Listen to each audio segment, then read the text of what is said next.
बातमी नाशिकमधून। नाशिकमध्ये खड्डे, नगरसेवक आक्रमक झाले। नाशिक शहर 15 दिवसात खड्डेमुक्त करा, खड्डे न भरल्यास आमरण उपोषण करणार।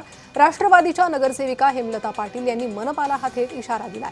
राष्ट्रवादीच्या ज्येष्ठ नगरसेविका हेमलता पाटील यांच्याशी या संदर्भात संवाद साधलाय आमचे प्रतिनिधी किरण गोटूर यांनी।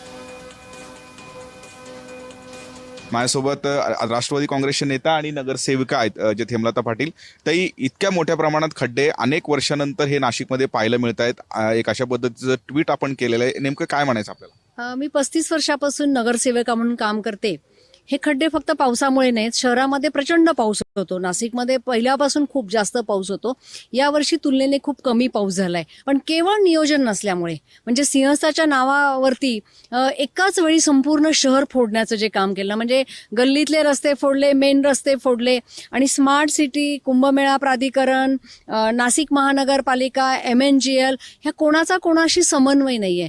त्यामुळं MNGLनी यायचं, तो रस्ता खोदायचा, त्याच्यामध्ये पाण्याच्या लाईन फोडायच्या, ड्रेनेज लाईन फोडायच्या, परत सिंहस्थ म्हणजे स्मार्ट सिटीनी यायचं, परत केबलसाठी परत रस्ता फोडायचा, त्याच्यामध्ये लोकांचं नुकसान करायचं।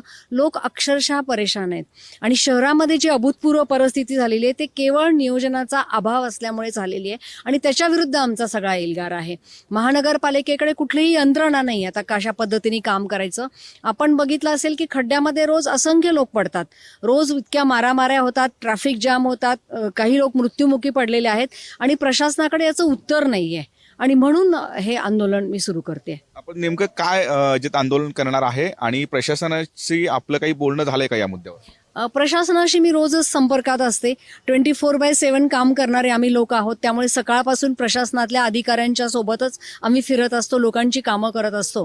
प्रशासनाला अनेक वेळा सांगितले, महासभेवरती अनेक वेळा तो प्रश्न विचारलेला आहे, परंतु प्रशासनाकडे नियोजन नसल्यामुळे आणि सिंहस्थाची कामं कशी करणार त्याचं उत्तर नसल्यामुळे प्रशासनाकडनं कुठलंही आपण बघतो की पुढाकार घेतला जात नाही, कुठली शिस्त लावली जात नाही, कामाच्या क्वालिटी वर्क नाहीये आणि त्यामुळे शेवटी आंदोलनाचा निर्णय घेण्यात आला। किरण गोटूर, जय महाराष्ट्र न्यूज, नाशिक।